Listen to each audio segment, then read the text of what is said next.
Her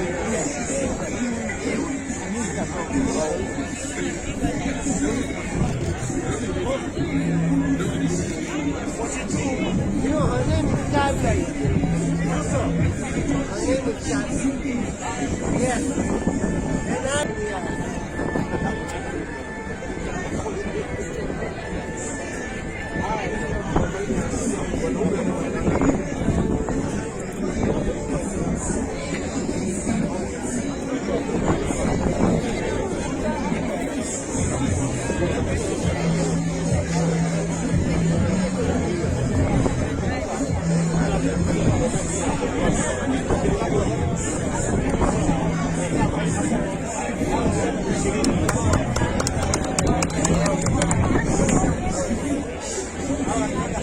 Give me a minute,